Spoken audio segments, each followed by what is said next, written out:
Thank you for joining us for another phenomenal episode of Creatives Chat, episode 49, featuring Ariel. Join us as we chat about who knows what. Our show shall begin now. Streaming from Retro Earth Studio and brought to you by wearehistorically.com. Conscious Human Apparel, and learn to play jazz piano like a pro, by a pro, with Jazz Piano Pro Essentials at jazzpianopro.com.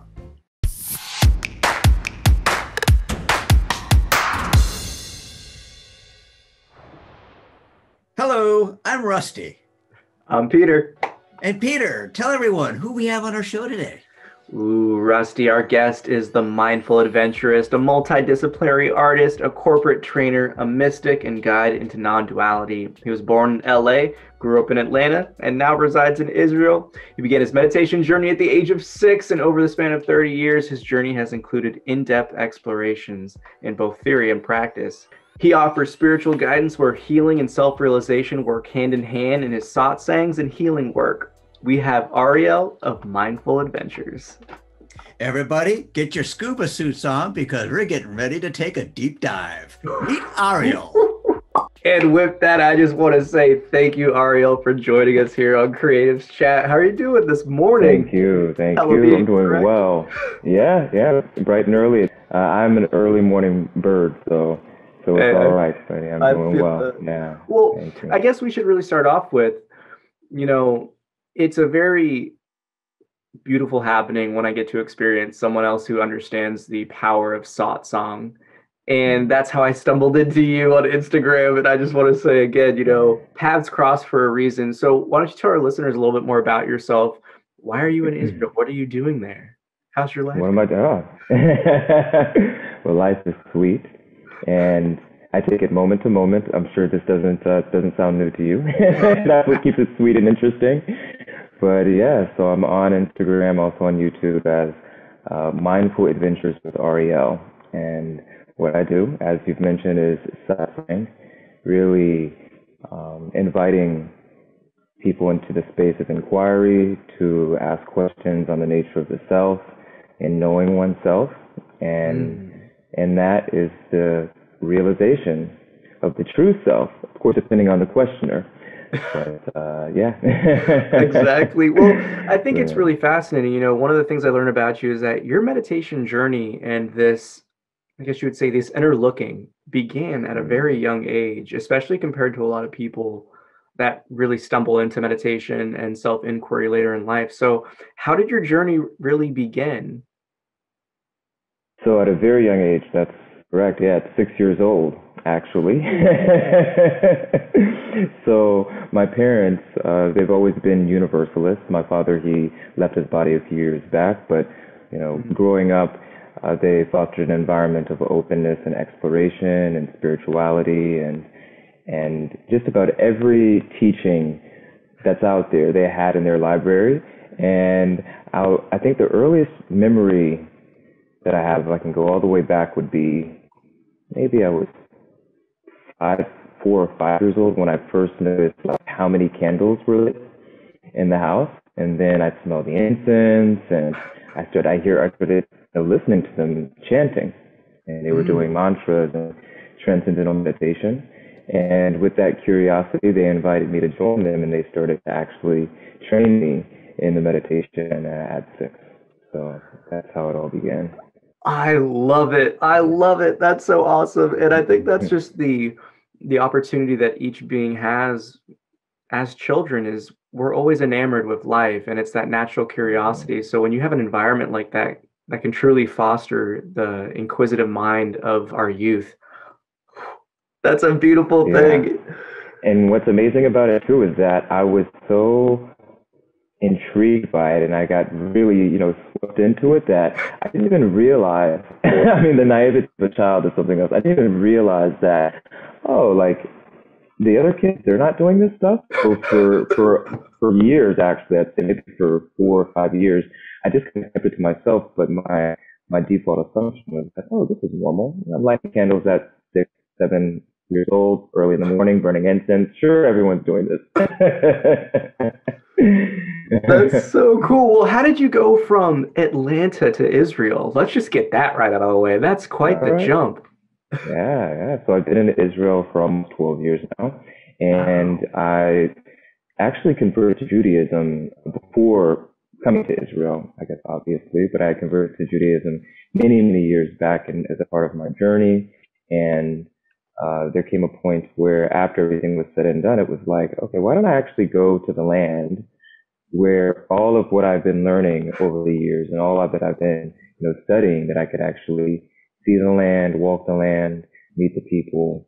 And so I joined a project, but it's a program called Taglit, Birthright, and it's a free 10-day trip to Israel. So I did Birthright, and then I was out here for 10 days, and I said, I think I'll stay a little bit longer.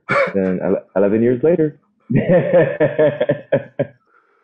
That's so awesome. Well, I know you're a man of many skills, and just being in Israel, being able to connect with such ancestral ground must be incredibly powerful. It really is the hub and center of so many different origins of religion and philosophy, from Jewish mysticism to Islam to Christianity. How has the energy felt as you've kind of unfolded in your spiritual journey while being there? Well, it's definitely a very different environment, of course, than what you find in the States. The Middle East is a little rough around the edges. Got to be honest with you, but the beauty of the whole process of, and really the journey of being here is that I was also going through a deepening in the understanding of what spirituality and relationship to oneself, what that meant. And so there were many years that I went down the path of Kabbalah. That's actually how I got into Judaism in the first place. And then after getting here, was in the Orthodox scene for a few years. And then, and that was interesting. And then there came a point where it was very clear to me that I had to drop everything and return back to the thing that was most familiar and investigate a little bit more into who I am or to what I am. And so, that's. Ooh. So in this term of the true nature of being, when was it that you really took that shift to look within and question the observer and the experiencer that we know as I am? Yeah, it was in 2008 when I discovered Muji. Muji Baba, you know Muji? Oh yeah, Muji Baba is my favorite, bro. Also one of the teachers that got me into self-inquiry and really coming to understand the self and the origin of all. Yeah, I love it. So I discovered him in 2008. This is actually before I finished the conversion process.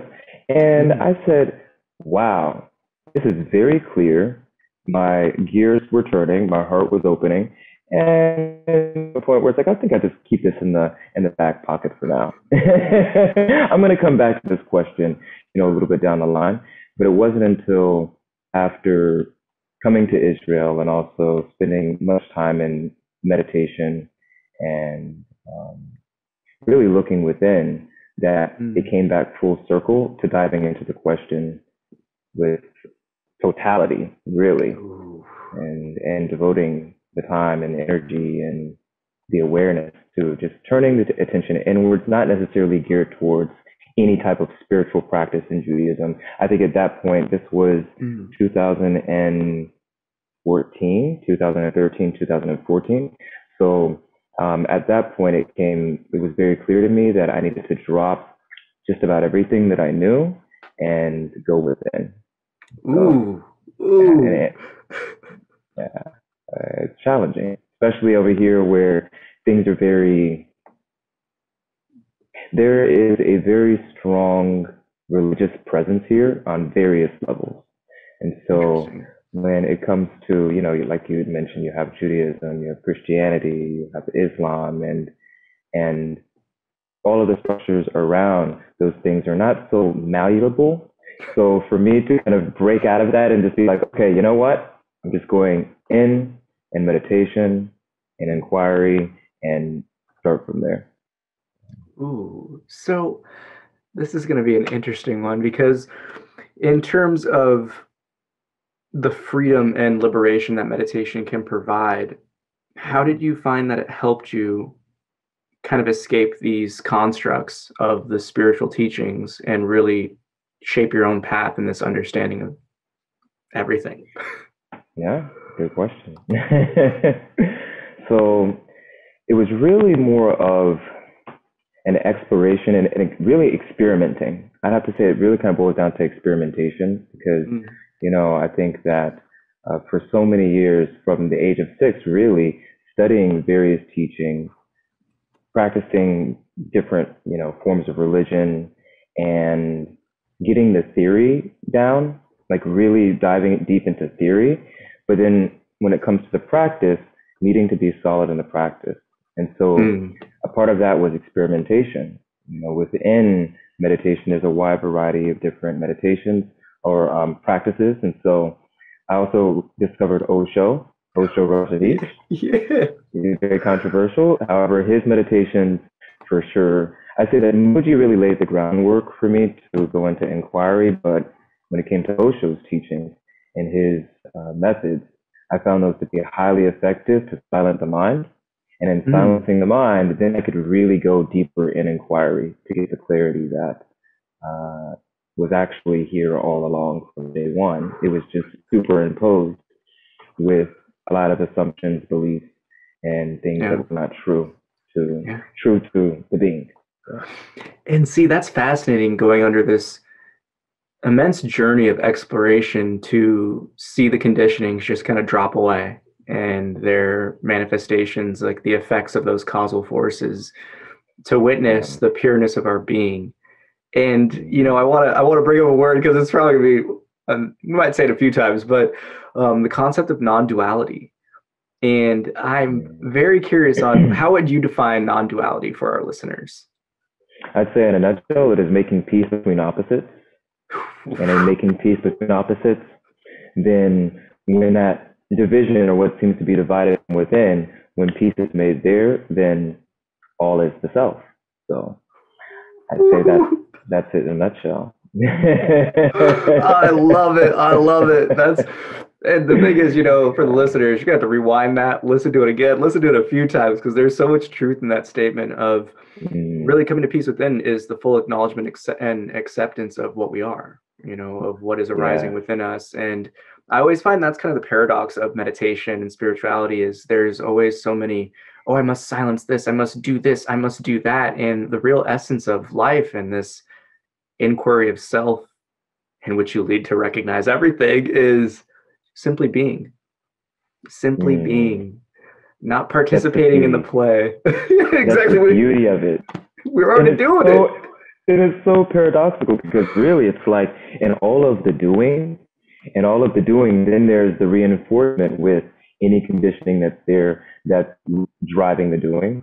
There's reinforcement with the beliefs about oneself of, okay, well, I need to change this and I need to change that. Now there's impatience and now there's joy, but now there's sadness and really just, I know it sounds maybe for a few who are listening in and this is the first time they're hearing it, something, probably not because they are familiar with you, Peter, but it's not really, I don't really go down the path of the fluffiness. I like to go for the, so, really a true surrender and facing oneself directly and allowing all of that to fall away, that which is not essential. Yeah. And I love that word in terms of the surrender, because I've always find that that's another one of those paradoxical aspects of spirituality is they try to force things. Everyone always has to try to force the silence, force the stillness. And I always akin it to a flower, blossoming. It's effortless. It doesn't need to try to open up. It just relaxes. It's the contracted state that closes it. So when we just let go and simply allow everything to be, and that's the funny thing is, when we think about relationships, when we think about, just different concepts of interactions with people and having conversations like these, it's all about creating a space. But in truth, allowing the flow to be is simply allowing the space to exist in itself. You don't need to create anything. You don't need to force anything. You just need to allow universe and life to flow through. And then you really just tap into these beautiful moments where we can have a deep spiritual discourse. Well said. Well said. Yeah. Sri Ramana Maharshi, he from the early 1900s, Sri Ramana Maharshi, with the existential question, I'd say the essential question, who am I, or more accurately, what am I? And his devotee, his disciple, Papaji, who also was Muji being the devotee and the disciple of Papaji, and now we have Gangaji, and so all of this lineage and what's been transmitted and what's been shared is a tremendous gift. That's a tremendous gift of satsang. It really is, and having the space. Yeah, and it's excellent when you can understand the concept of passing on the torch of this ancient and timeless wisdom. And I find that that's the true inspiration of these teachers. Because again, like my introduction into Muji was just a random YouTube video popped up. I was just like, this sounds interesting. Let me join a satsang. Let's see how this goes. Yeah. And it was one of the first times in my life where I felt the stillness simply through listening to, being so enamored with someone's words and questions that it just silenced everything within. And I was like, ooh, this feels special. This feels a little extra saucy. I love it. Let's go. Yeah. When it opens up a silence from within, then you see it's coming from a true place. Exactly. And that's when you find words carry weight.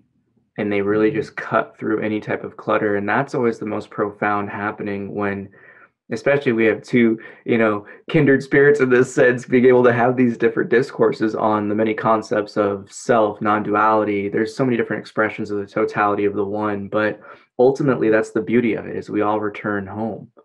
And it never left us. It is us. It's everything. It is us. Oh man. Oof. It's rare that, these type of conversations, I don't really, I don't have many conversations like this.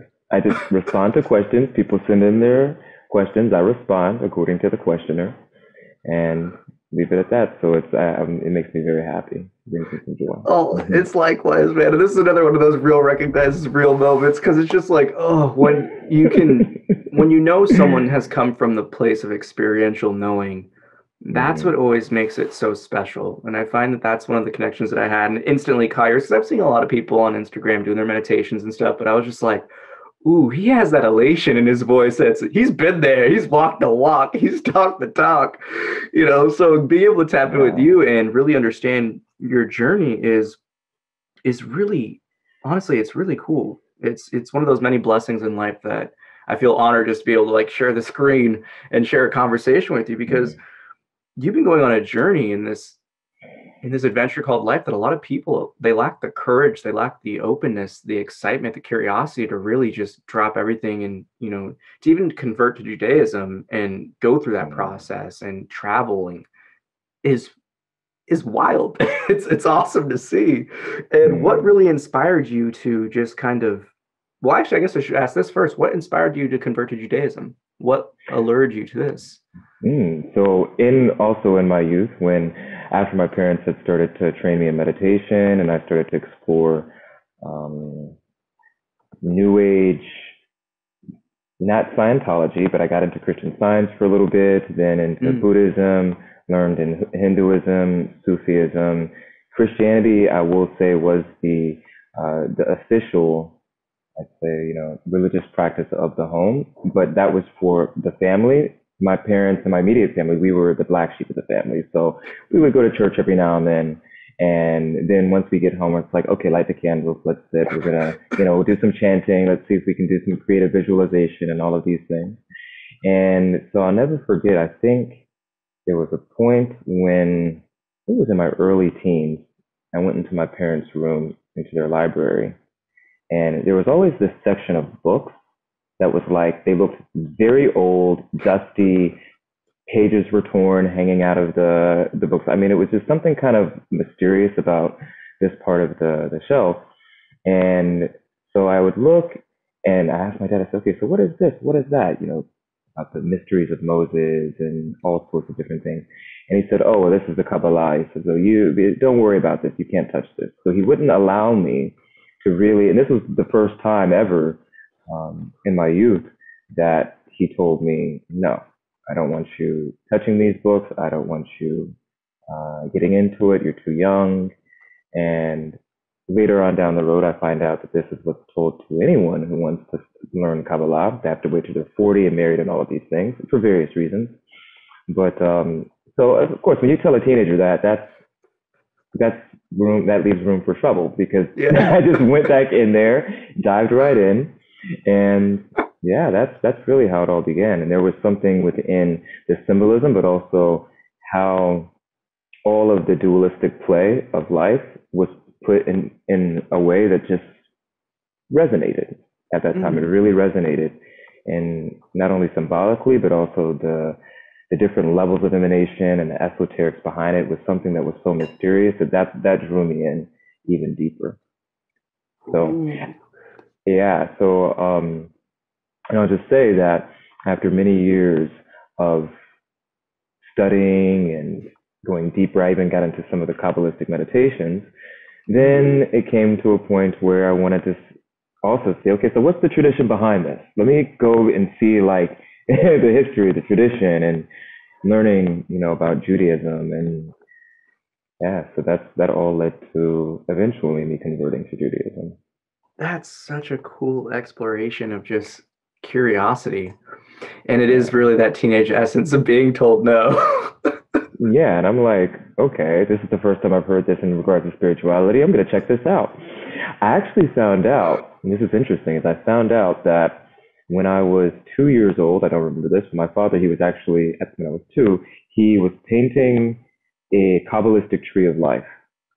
So he had a huge canvas and he was painting it. He used to make, his own trees and put the divine names on them and all sorts of esoteric magical things that he would be engaged in. And I crawled over, and he was using oil paint, so he had stepped out of the room for a second, and I crawled over and I started merging all of the spheres together. So he comes back in, and what he told me was that he initially just wanted to tear it up, like, what are you doing? But then he said to himself, he said, this is a sign that one day he's going to come back to this. And yeah, and that's something that stuck with me. That's so powerful, and especially when you think about the concept of merging all the various aspects into the one. I think that just like stands out right there, where it's like in terms of really coming to source knowing, knowledge of self. I always like that Muji line, I searched for God and found myself. I searched for myself and found God. And it's just like, yes. So that's wow. So that's fascinating, being able to tap in that young, and then it comes full circle like this. These are those synchronicities and those beautiful moments of existence that really are just so magical. Truly, yeah, and I'm very grateful not only to my parents really opening that space at such a young age and fostering an environment of openness and exploration, but I'm thankful to the existence itself for giving me the opportunity to be here. Really, life is something else. If only we're aware of what's moving. And it's so funny because I've always kind of battled and marinated in this question. The concept of our eternal amnesia. Where we really do just forget our origin and home. And I find that in my heart it just resonates. We wouldn't appreciate it if we really didn't have that journey, that venturing out into the unknown, to coming back to what we've always been and everything. And that's the beautiful essence. And in your walk of life, what have been some of those moments that kind of, I would say, those spiritual kind of awakenings, those resonant moments, that those epiphanies came through, that you're like, no, this is it. It's not what the concepts are telling me. It's what my heart's telling me. Wow. So there's been many moments like this, but I'd say two or three that stand out the most is when I first discovered Muji. And I also found him on YouTube. I forget, and I can't even remember the exact satsang it was, but he was wearing all red, and he was looking in the camera with this lion-like ferociousness, but gentleness at the same time. And he said something to the extent of, said, "You are not your thoughts. You are not your body. You are not." And I'm sitting there and I'm like, what is happening? And I was so entranced by the clarity of his seeing. And also, you know, as you had mentioned a little while ago, that it was as if like there was a recognition. And at that moment, that's when it was like, okay, what's happening? I'll come back to this. But it was there was a recognition that was there, that I was listening to the truth that was calling from the source, calling from the depths of the being. So that's one time that stood out. Wow, there's so many. You know, I have to pick a few. Another is when I was really starting when I was starting to deepen into active meditations. Osho has many meditations that, again, I feel are highly effective for silencing the mind and opening the heart. And one was the Sufi whirling meditation. Ooh, so, do tell. Yeah, so Sufi whirling, for those who are not familiar with Sufi whirling, for the Sufi tradition, you see the whirlers who are, you know, spinning and entranced in the spin, with a beautiful garb that's just flowing and spinning around in all directions. And so this practice, this ancient practice, is to really activate the awareness, or let's say bring the awareness down to the center by becoming the center of the spin. And this is the simplest way that I could put it. That's the best that I have for now. So, but in Osho's version, you know, I would wake up around 5:30 in the morning. First thing I would start doing the whirling meditation. And at the end of the whirling meditation, you lay on the ground. It's a very active physical meditation, laying on the ground.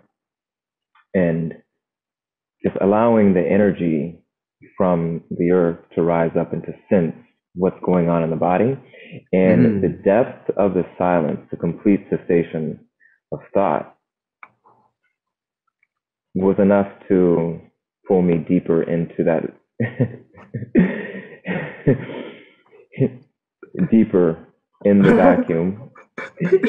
Into the emptiness, the fullness. See, this is the thing. The thing about words, the stillness. There's so many words, so many concepts, and I'm very careful and mindful in terms of, you know, the language that I use, because I don't want to, you know, there's too many ideas and associations with language. Yeah. But I'll just say that was an aha moment. That sounds super powerful, and it's fascinating. I really like the way you said it in terms of the words. There's so many limitations, and words itself, I find, are such a man-made construct. I mean, you could I yearn for the days when we can just all resonate and connect on that level of the heart and just know. And just know, right? We just know. Silence recognizes silence, spaciousness recognizes spaciousness. Yes, it's that self-recognition. So, you know, in the other moment, I'm sorry, go ahead. Oh, no. That's, okay. Keep going, keep rolling. I'm loving it. So I'd say that in terms of the realization where it's just crystal clear, the best way that I can put it,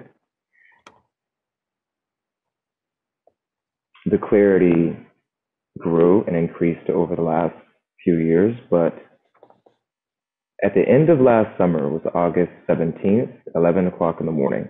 I'll never forget this. Yeah, so I had processed a lot of emotional traumas that I had experienced. I had never really tackled it because I was so occupying myself with spirituality and practicing, and then, of course, in deepening in mindfulness and meditation, a lot of things were coming to the surface, but it really came to a head last summer. So I'll say that in contemplating the place that all of the perceptions and all of the defining and all of the experiences of both that which was traumatic and that which is emotional and that which is peace and that which is the wide variety of spectrum of what I consider to be me, and finally, in a moment's instant, getting a shock as to where that's coming from. Well, And then it just catapulted me back home. Not even really back home. Yeah. It's almost like I totally resonate with that because it's funny. It's because the way I can express it for our listeners that would probably, I'm trying to conceptualize this so it makes the most sense, is it's almost like you're watching a film and you're really engrossed in the characters that you're so attached to them. You see the things happening and it just hits you. And then all of a sudden you recognize, like, it's like when the screen goes black, you realize, oh, the movie's over. And then you just go about your day. It's like, it's always such a profound switch where it's just like, oh. It's like, really? And actually, I didn't move. I didn't move from my spot. I was in, one could say, zazen, but I didn't move for, I think it was 8 hours. And then and then there came a point where I said, I have to go outside, because suddenly everything just appeared like it was as if I had never seen before.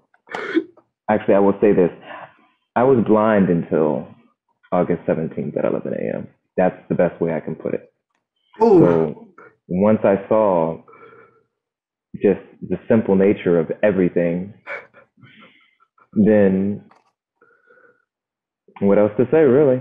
And it's not really something that I can, and of course I can't take any credit for that. There's no way I can take credit for it. I'm sure you understand what I mean. So, yeah. Well, I think that's the funniest aspect of the spiritual search, or this inner looking, the path of unfoldment, whatever. There's so many different words that you can call this journey of really just self-understanding and self-knowledge, but there is no such thing as just you. And that's always a really tough concept for some people to really get, but I like to always akin it to, can a tree be a tree without the soil, without the air, without the water, and that's the interconnectedness. And when the dissolution of the self arises, and it's just the immense openness of one, and just chills like. Yes, and the beauty of it is really, even afterwards, being able to see certain questions that have helped me along the way. But really, for example, for those who are familiar with Muji, there's also Gangaji. Gangaji received the true teaching from Papaji. And the way that she puts it is, what is here? And this is what is here now, and full stopping. And this is what I actually did in that moment, is what is here now? And the full, just stop and see from within what is here, what is taking place, and what remains. And that is, and then finally seeing what's here, you see what has never left, what never comes and what never goes. I know that a lot of these things are, we have to put them in conceptual, really bring it down. But this is just, it is what it is.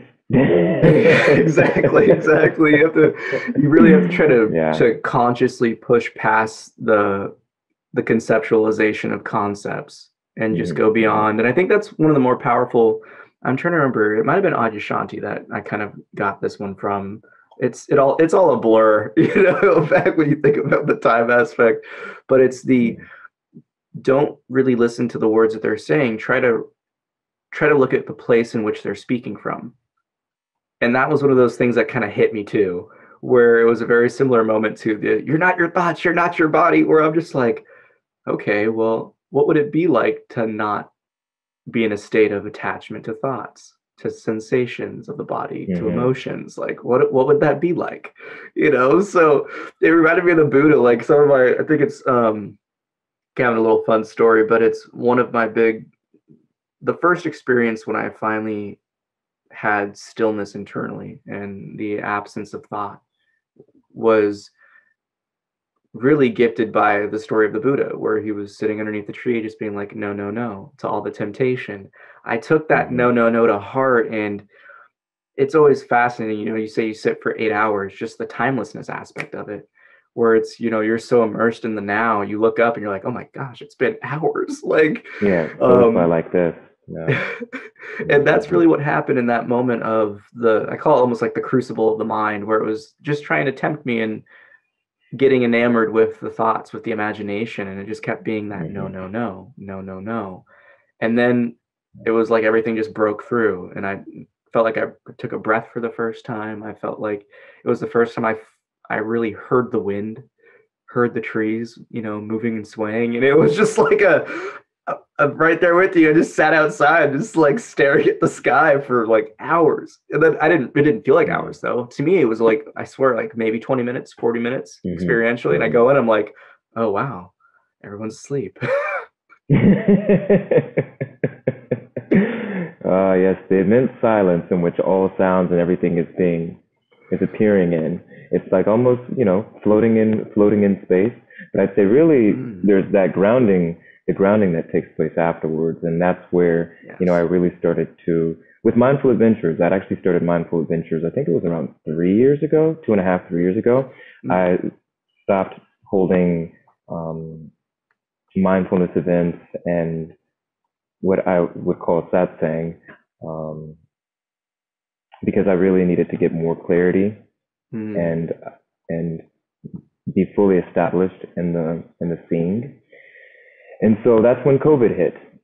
So I stopped. Oh. I stopped with the events. I stopped with doing anything, and just had to go through a period of processing. And that was a great opportunity, because that allowed some things that were still bubbling underneath the surface to come to the top.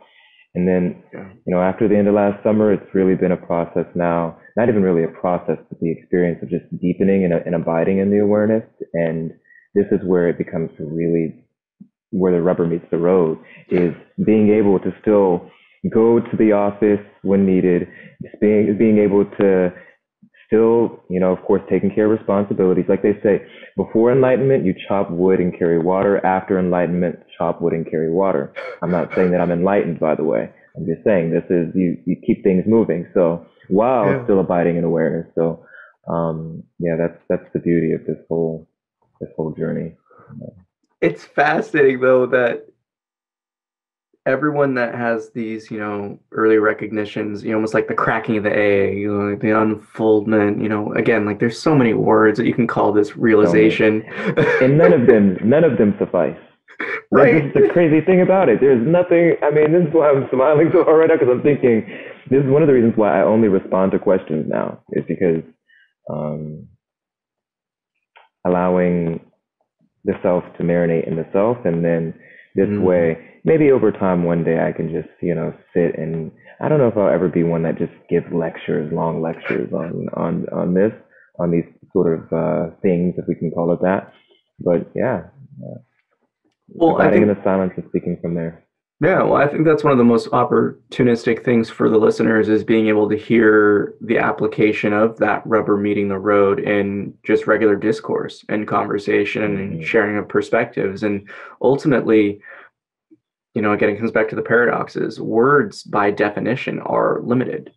It's the most man-made exclusive thing ever. We don't have phrases that mean one big thing. It's really just a gluing of words together. And no matter where we really come from in our place of truth and knowing, it's always going to be limited. And that's why everything is just, they're pointers. The road and the exploration has to be really carried out from within. And then things finally click. Yeah, really. And when you like you just said, really the road to exploration has to be carried out from within, when the head, and this is what's really I guess the nonsense of it all, is that the amnesia and one forgetting oneself, or what appears to be this cognitive dissonance of, okay, so who am I in comparison with everything else? A lot of that is just overshadowed by the attachment to words, and actually believing that the words are real, right? There's some reality to these words, and in getting lost in this very complex web of language and knowledge, then there seems to be, this forgetfulness. And this is why now it's easier to even look with more compassion, and of course not feeling sorry for others. That's not the type of compassion I mean, but I mean being able to say, you know what, I understand. I'm sure you understand that the web of knowledge that is created by words, and then the words are feeding the thoughts, and then the chattering goes on. all of that is quite complex and quite simple at the same time. And so just got to go within, go within and face it directly, see what's here. Yeah. That's the key. And that's one of the biggest things that's actually, I find, I always try to say, and it took me a while to really come to accept this, but it's being proud in your own spiritual search and development. When you have these recognitions, when you finally come to understand the source of all and source of the self, the I am presence, and is because it does take a lot of courage. It does take a lot of willingness. It takes the curiosity. It takes ultimately the love to really carry out that search or the questioning. And if it was easy, everyone would be doing it. And I think that's one of the things where it came to really had to acknowledge, and this is where it comes back to balancing the self, where it's just like, the ego can easily hijack something like that and turn it into some superiority complex, some God complex. But in truth, it's just the humble reverence of what we are in the journey. And I find that's what makes it even more magical and beautiful and just like inspiring, and just like awesome, like there's so many difficult words to express how cool it is to recognize, like, wow, at one point I completely forgot. It seems it seems like we almost never forget, though. And I think that's the fascinating aspect when we come to the truth of our being and all, is it's foreign experientially in those first moments, but you're like, it doesn't feel any different. Yes.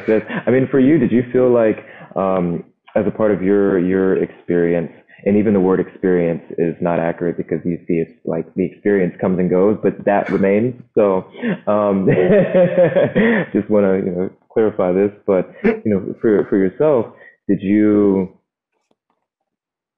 in terms of integration and abidance, did you find that to also be challenging, or is it more like just a playfulness? I'm sorry, now I'm asking a question. No, I love it. I love it. because one thing that I've noticed when I first found you on Instagram is the amount of joy and presence, and I'd say playfulness, but not in a childish way. I mean, playfulness is more of the natural state of being that I said, wow. I said, okay. I think he sees. Now I can be playful, but if you see some of my sad sayings, I'm a little bit of I'm a straight shooter. Sometimes, or that's what I've been told. A little serious sometimes, and sometimes I'm, it's like I can't really say I'm this all the time, but not as playful. So for you, I'm curious. Like, this just seems like it's like a very natural blossoming within you. And did you have that always, or was that also coming as a product of your seeing? I would say I would say probably the latter, the product of the seeing, the product of the living. I definitely resonated. And when I had these kind of like major aha moments, those awakenings and unfoldments, I always kind of actually checked back with Muji and Rupert Spira, and actually really kind of took it home with Sri Nisargadatta Maharaj. And that kind of took it from the baby Buddhahood to like the full-on application of, the chopping wood before and the chopping the wood after, and I find that that's always the most fascinating thing. Is it really was just the more I immersed myself.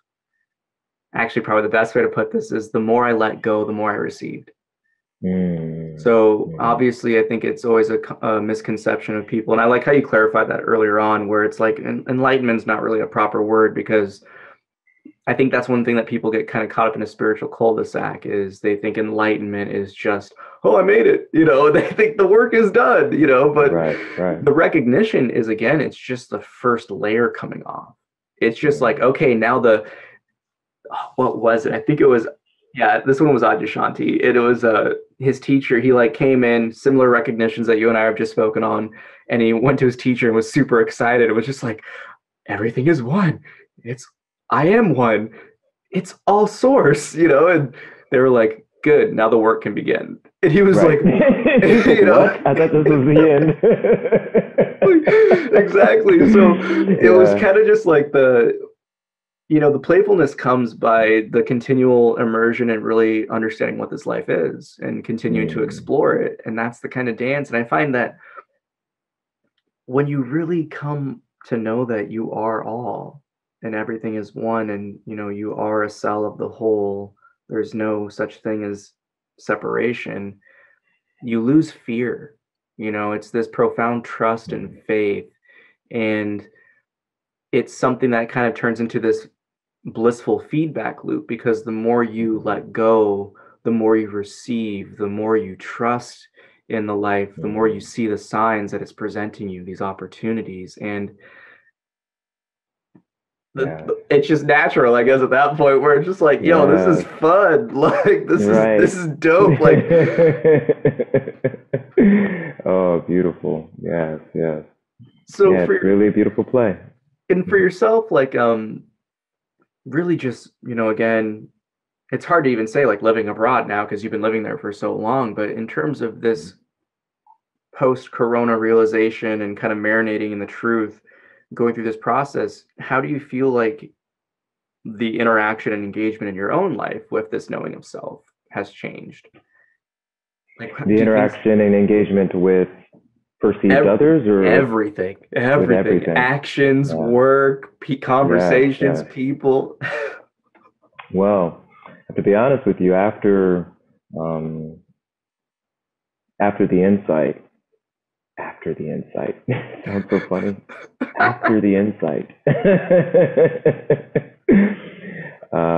silence was the only option at the time.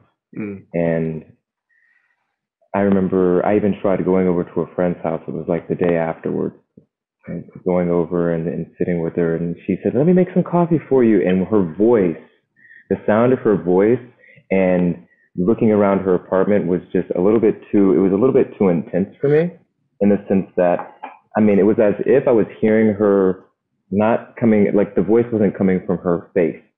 It was coming from somewhere else. And so it was a little bit, to be honest, there were some moments that were a little bit jarring that let me know that maybe I just need to stay to myself for now. And and I have on the balcony, it's an enclosed balcony, I have created this sacred space of, I have the candles and the books and everything, and just a nice little meditation seat, and sitting in silence. I'm also married. So now this adds a very interesting element. Right? Yes. And the thing is too, actually, I don't even know if I mentioned this earlier. So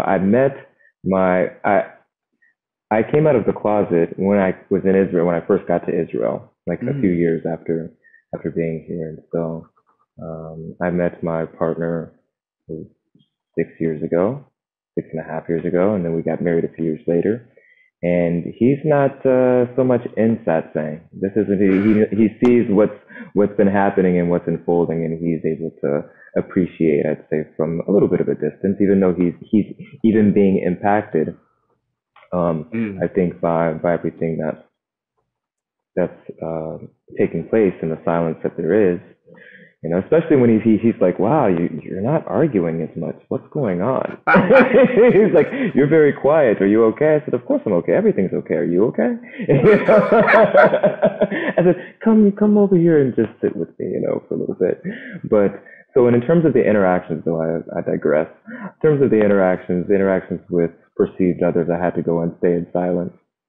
And then of course, needing to still work. I work part-time for SodaStream, so thank God during that time there was a lot of work from home. Right. That was good, so that I could just get what needed to be done. Yeah. But it didn't take long for me to realize, okay, I don't want this to become another compartmentalization or another identity of being like, now I'm this self, And this is where the vigilance comes in.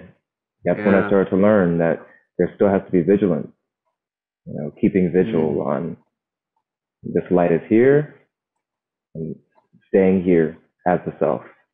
Because there's lots of ways that things can come up, and it's like, okay, now I'm just going to gravitate towards this, and now I'm going to be a teacher, and now I'm going to be this, and now, and no, this is where one still has to remain vigilant. So, and that right there to me is such a powerful kind of point to expand upon. First, I was gleeful in that moment because it was really refreshing to know that I'm not the only one that got sensory overload after these types of recognitions. Sensory overload, big time. So that was one thing that I was like, okay, cool. I'm not the only one that went through that.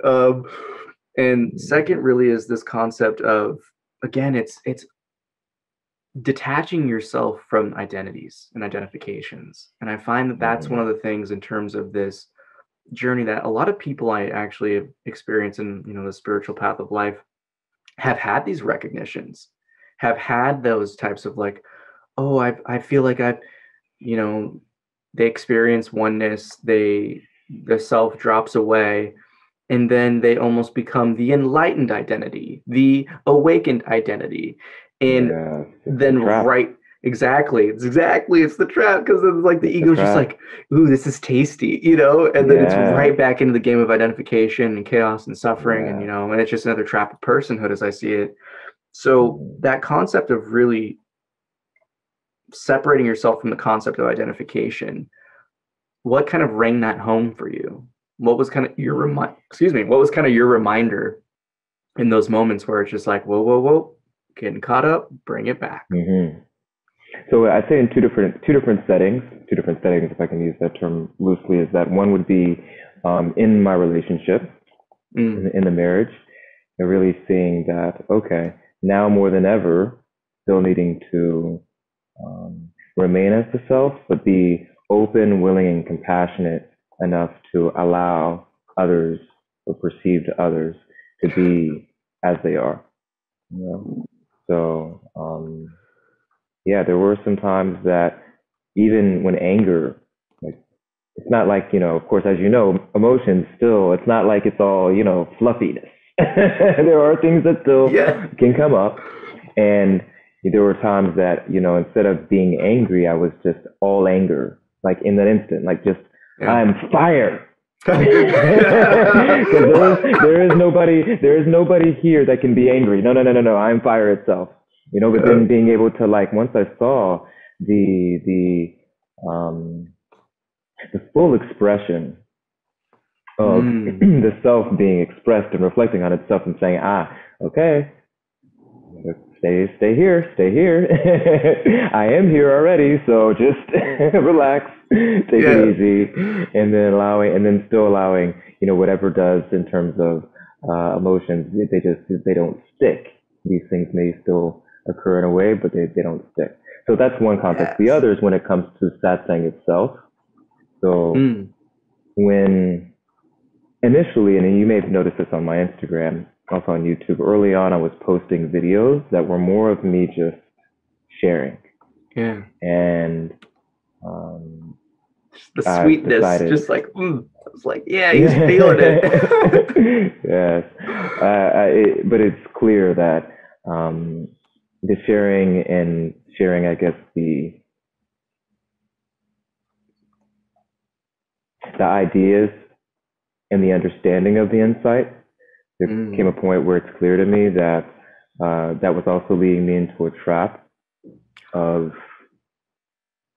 number one, identifying as a teacher, which is nothing wrong with that, nothing wrong at all. And I think that even some would say, oh yeah, you're a spiritual teacher, you're a satsang leader or a master or whatever. I actually saw somebody at the metaphysical bookshop a few weeks ago when I was buying incense, and he said, you do satsang? So that means you're a master? And I said, no, master and disciple are one. I had to remind him. But seeing that also in talking a lot about it, that in a lot of talk about it, without being prompted by a questioner, that this was also something that I just could notice as a subtle trap. So now I don't really share so much in videos. It's like I'm just responding to questions. And when there's no question, I don't respond. I don't really say much. That's a very good point. And it comes to the concept of teacher, like guru, master, and all of these Hmm. words of, putting people on a pedestal.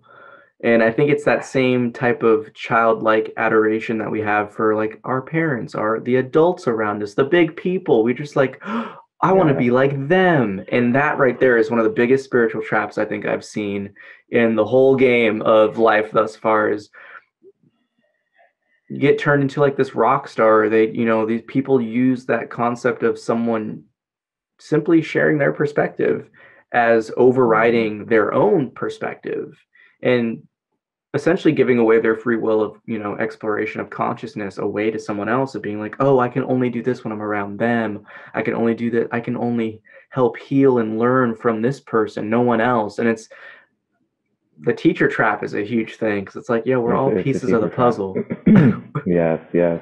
And the truth of the matter is, you can really see, I will say this though, that you have those who talk about it, right? And then you have those who are it, who are living demonstrations. And True. this is a trap that, unfortunately nowadays, and I'm sure you've seen this, you see people say all sorts of things on Instagram and, yeah, and they're kind of like showing that they may have a knowledge of something, but then you just keep looking and you say, wait a minute, okay, now are you talking about it or are you it? Right? So this is something that a lot of people they get kind of caught up in. Yeah. Is they, and you know what? Even for a bit, I could also see that there was this overzealousness. This is also another little trap that I found out where I had to kind of tone it down a little bit. This overzealousness and trying to like defend and say, "Oh no, I need to protect all of those out there who are like gravitating toward these false teachers, Mm. people who don't know. They have the knowledge, but they don't have the knowing." And then I also saw, okay, Ooh. if I go down that road, then again, you got to keep vigil and remain as the Yeah, soul, and everything will happen naturally in its own. So, exactly. And I mean, it's so hard to put these concepts into these experiences, these moments into words, yes. but it's a continual refinement, and I Hmm. think it comes back to that point of there's no such thing as like an enlightenment, like you made it. There's no ending to the exploration of source. There's always a different avenue Right. to uncover and understand. And I find in just my firsthand experience of things, life will always provide you the lessons. Hmm. Like you want to learn something, you're like, oh, I'm kind of curious about this, like something's gonna happen, and Something you're will gonna be happen. like you're like, oh, okay, cool, I guess. But that's the subtle Yeah. switch though, is that I find that when you and this is why I feel like everyone that has these types of awakenings, again, whatever we want to call them, I'm just going to use the term awakening because it's straightforward to the point. you know we always want to tap into like that natural compassion of childhood. It's like, I want to help everyone now. Everyone should know this. Scream from the mountaintops. Yes. It's us. Yes. It's don't look Yes. around, look within. But Hmm. Hmm. that's probably another big trap because it sets up this failure like, oh, people don't appreciate it. People don't care. Yeah. Right. Right. Yep. I've been there for a moment. Shed a few tears, and I realized, okay, now if of course, and you understand that if everything is or can be an appearance, and what's part of the play of existence is that when someone is misidentified or they have a misunderstanding, that even to play the role of being a savior is also just reinforcing that separateness. And so, but it's Yeah. it's tricky. It's tricky. You And you you said it so well. It is tricky. I think Yeah. well, it's funny. I even use the phrase like I think. It's like no, I know. But it's one of these. Right. It's like it's the knowing that we're each here to truly explore ourselves and to carry out that truth in our actions, and that's all that's necessary. That's all that's required, and that's the letting go. That's another form of the surrender. Is just allowing yourself Yeah. to be. and allowing others to be. And that probably one of the biggest hurdles of this type of inner looking and mastery and development is abandoning and letting go of all judgment, and just knowing that this is, again, the person likes to, and the ego, whatever you want to call it, it likes to quantify and identify and judge and, divide. But it's like, in truth, it is what it is. Like, you don't need to characterize it. It's just what's going on right now. Yeah. Yeah. Beautifully said. Right. And a part of that surrender of the judgment will take, I feel like the judgment can fall away naturally on its own, but then there arises a much higher quality, which I think is something that's forgotten. A lot of people think, oh no, it's more, when we think of judgment, you have the judges and the officials in the courthouse, and when people judge outside of the courthouse, and we judge on a daily basis, there's a sense of power and a sense of being right, having made a correct judgment. But discernment is a much, much, much higher value. Right. So once the judgment falls away, and in that surrender, then that gives space for the true discernment to arise. And in the discernment, it doesn't cause hurt or harm or suffering to others. Beautifully said. And that's when you can dance your dance and not have to worry about stepping on anyone's toes. Right. And that's when the play really opens up. And again, it's just reminding people that, we are life itself, experiencing itself through itself.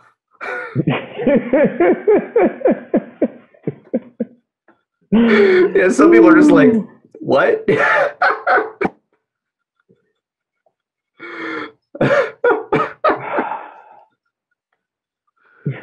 This is why I have fun, man. I mean, like, it's such an awesome experience. And I find that's the real gift of this life, is we have the opportunity to explore in this dreamscape and learn.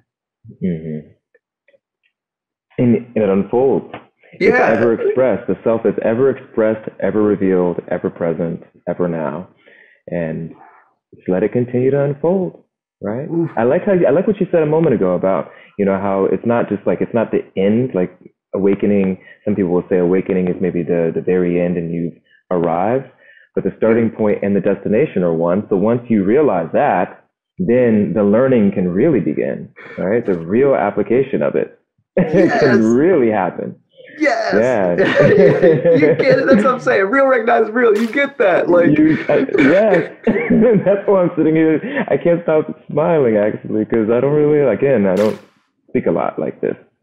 So, dude, that's what I'm saying, man. I feel like these are the really conversations, though, that people, it really feeds the soul, because it brings us back to that knowing in which we seemingly lost. And I find that that's probably one of my favorite words in spiritual discourse, is seemingly. Oh, man, and with that, Ariel, that was such a lovely spiritual discourse. Thank you so much for coming on the show, yo. Thank you. Thank you very much. It was beautiful. Oh, it really was. Yeah. And listeners, I just want to say thank you for watching. Be sure to tap into the after show. Don't miss it. It's going to be amazing, just as this was. Roll the outro. That concludes this episode of Creatives Chat. Thank you for watching.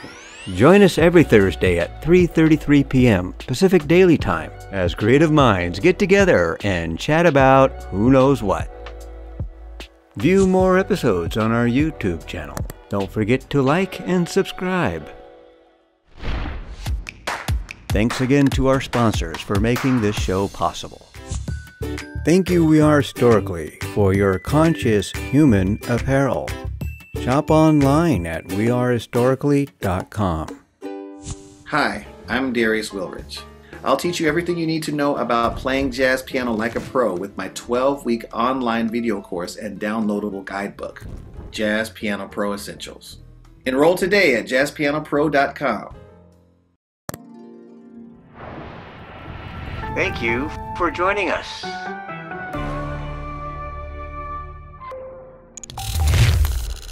Well, I would love to share a blessing with all who are listening and watching. And so may all be blessed with the clarity of true seeing oneself abiding as the self, knowing the self as pure consciousness, and in that there's peace. Right? May all be peace and happiness. Om Shanti Shanti. Namaste. Namaste. Oh, Everyone, have a happy always. okay. Yeah.